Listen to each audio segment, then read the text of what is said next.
Hello and welcome to Trust TV. I'm Ruth from your communications team, and this episode is the latest in our mini-series on vaccine safety.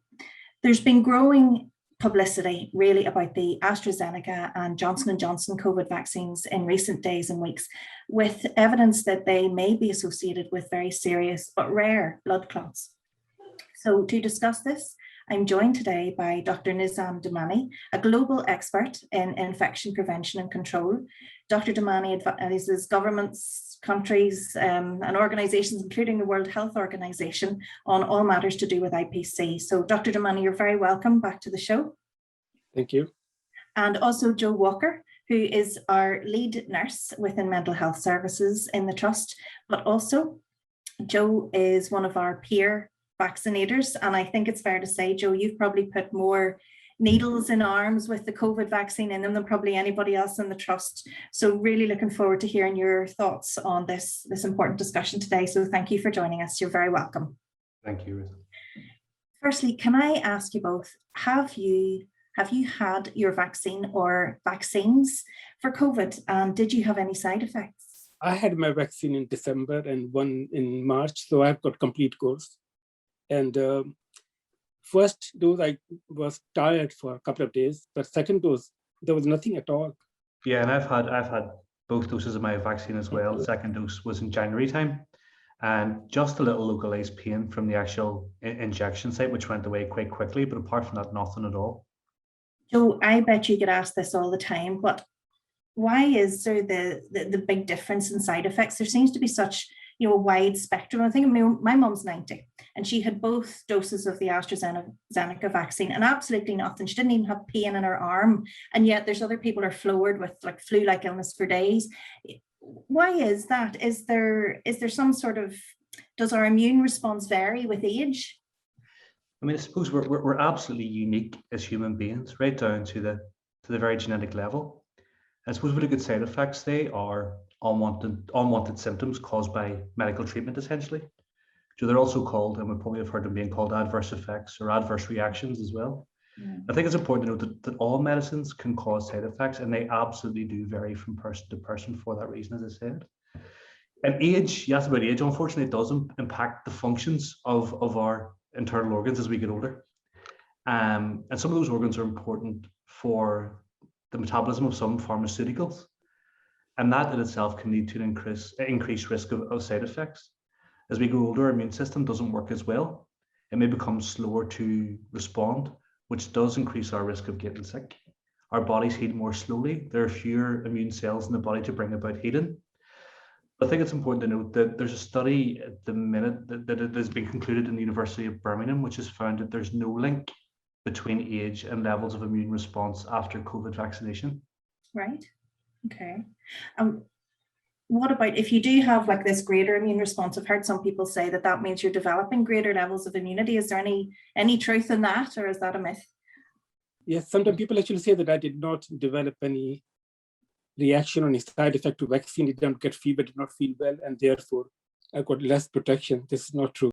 So as Jo said, the people actually react to different things, but it will not affect your immunity. So if you do not get any reaction or any side effect like me, then you are okay as well. So I'm okay as well. Don't worry, it's still doing its work. It's still doing its job. Still doing its work, yes.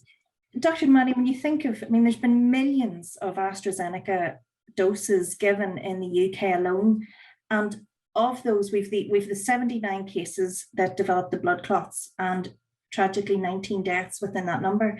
And so many countries have responded to this either by limiting the vaccine to certain age groups, or else they've suspended its use altogether. Do we know if these deaths, are we sure that these deaths are linked to the vaccine, or could we expect that number of deaths to typically happen anyway? What's your thoughts on that? Yeah, I think people have to understand that no matter what you take, the life is not risk-free. When we cross the road, there are chances of us hit by the road. So I think to say that, these vaccines have no side effect, I think it's very difficult to say. So if you look at UK, they're still investigating it to find what the cause of it, because the vaccine have different component. However, if you look at the European Medical Agency, they did actually find especially with Johnson & Johnson, also with AstraZeneca, the side effect they are getting in terms of clot, they're exactly identical. So some of the things they were identified, and I can clarify that most of these clots are actually happening in younger population, in female. But then the issue is that most of the vaccine were actually given to female anyway, and most of these side effects are after the first dose. So we'll talk about the risk later on, but it seems to me that to say that all these vaccines are completely free of side effect, I think, but still we are investigating it, you know what I mean? But I think there's a possible link, at the moment. So where you're saying they're young and they're female, the most? Yeah, most of them, they are young, most of them, they are female. Those are the really two things. And second thing, they're actually happening after the first dose of AstraZeneca. Yeah. Johnson & Johnson, we can't say because Johnson & Johnson is a single dose vaccine anyway. Most of them, they are actually happening within the first 3 to 4 weeks. 4 to 5 days, then 3 to 4 weeks are the maximum. So those are the really range. So they're happening early, they are happening after first, or they're after female. But I think the issue, around it, because there are so many confounding, but most of the female, like healthcare worker, they're all female and they were given, so there's confounding. So I think with time we will know, but definitely, UK is investigating it much more thoroughly. And do we know if there's any other link or common denominator other than young and female? Is there any other information as yet? No, at this moment, I think we don't have any. And then the first dose, the other one, but then most of the vaccine were given the first dose anyway. So I think these are the things, which are the common denominator. That's all we know at the moment. So I'm gonna put this question then to both of you. So I'm, well, maybe not so young, but definitely female. I fall into that impacted group. And I've had my first dose of AstraZeneca. I'm due my second dose in a few weeks' time. Given what you've just told me, should I still get it? Joe, what would you say? Just following on from what Dr. Damani said, to date, there have been no reports of this extremely rare thrombosis or indeed thrombocytopenia events following receipt of a second dose of the AstraZeneca vaccine. So I would say, Ruth, if you've received your first dose of this vaccine, you should continue to be offered and take your second dose.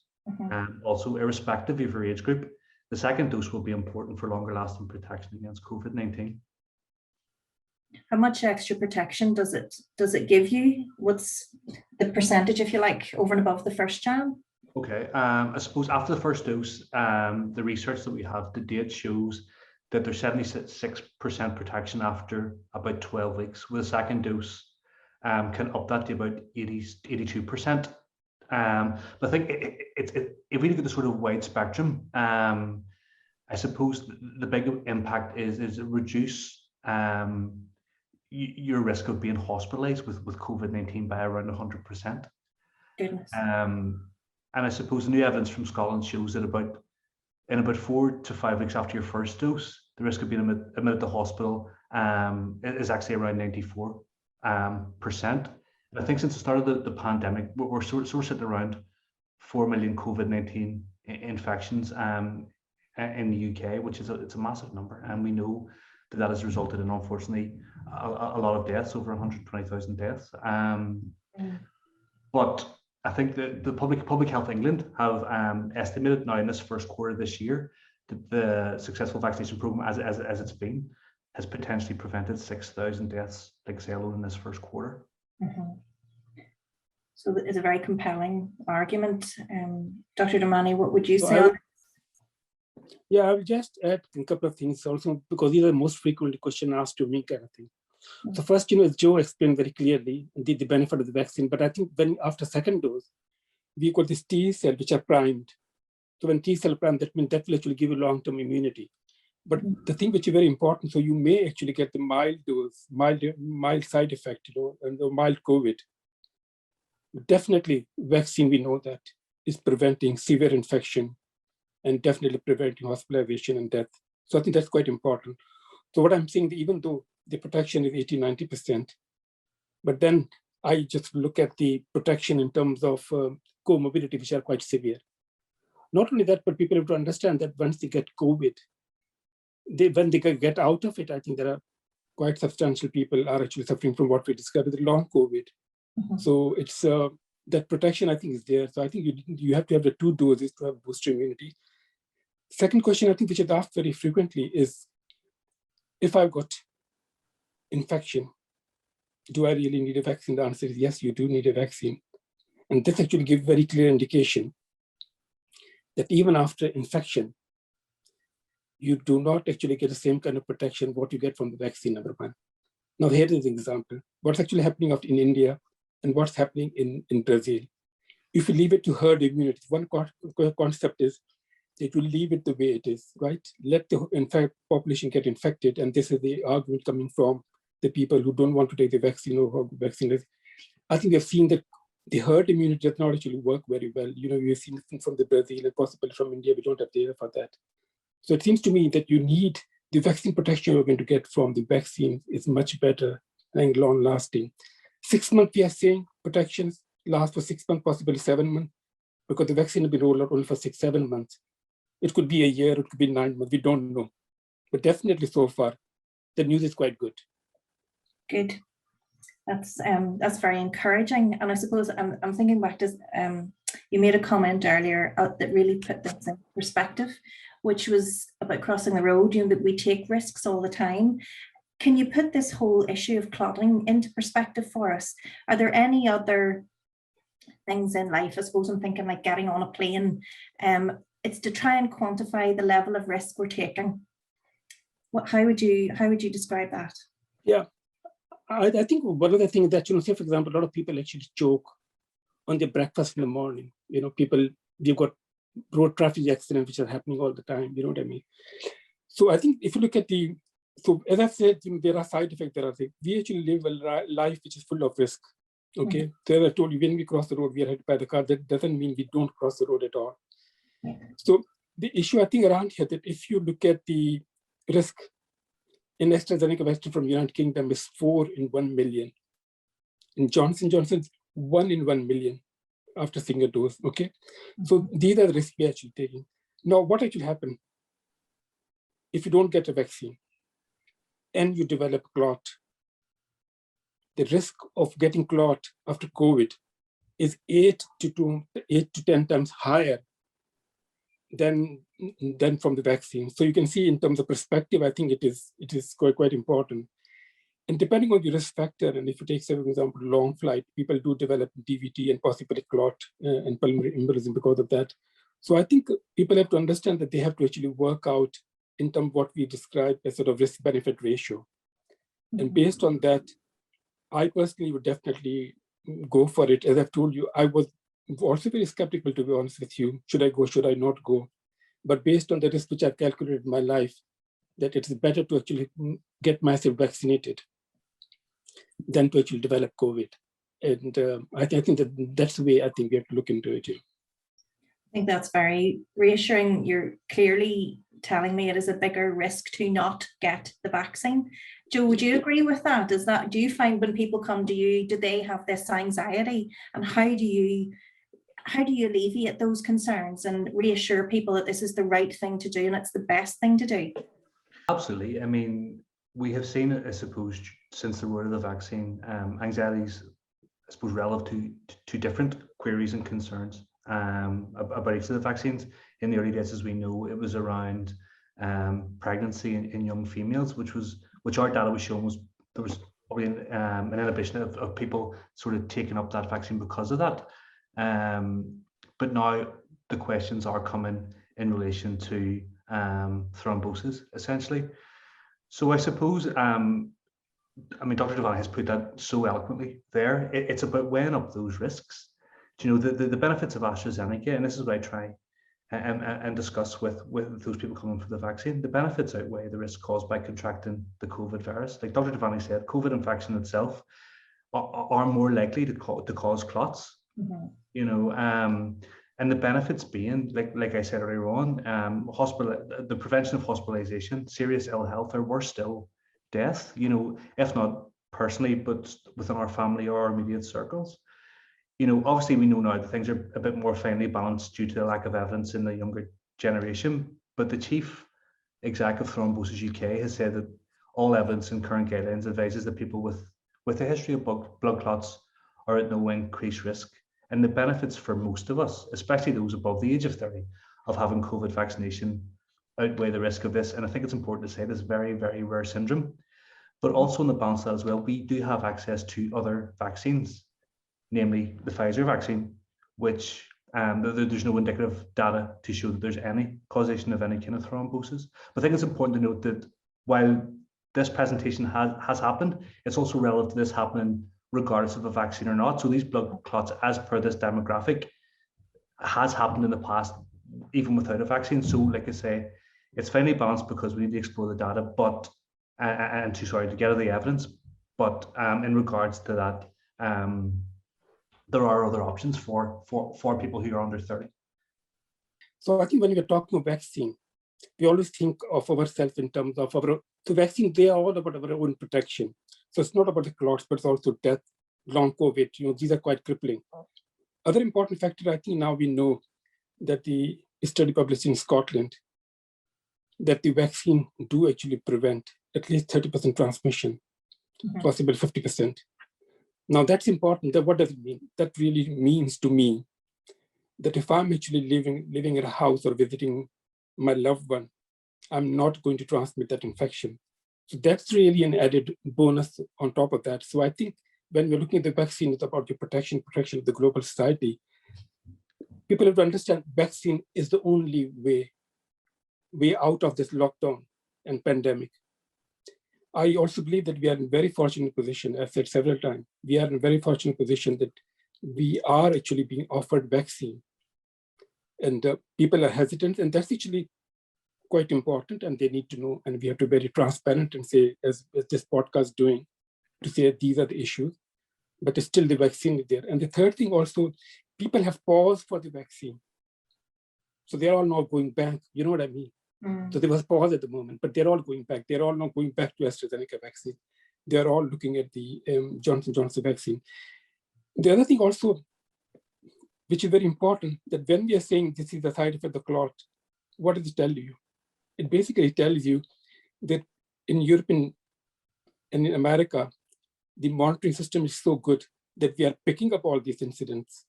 So that's actually quite important. The other issue is also why we cannot actually get the very true answer. As Joe said, the clots are happening all the time.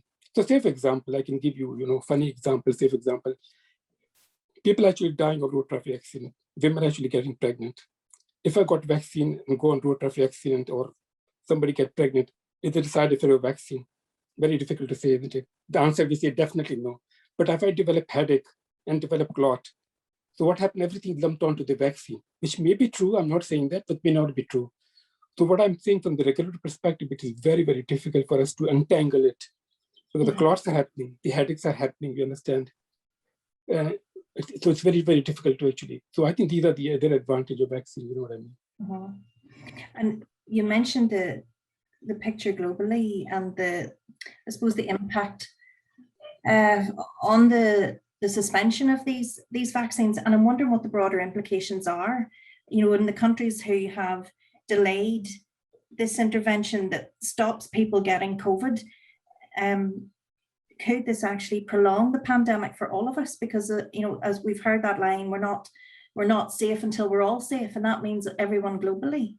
Does this have an implication there, Dr. Dhamani? Yeah, I think it has got major implication because I think, as you know, no one is safe, everybody is safe. Is a COVAX, which is WHO alliance with all other people for the equitable and safe vaccine.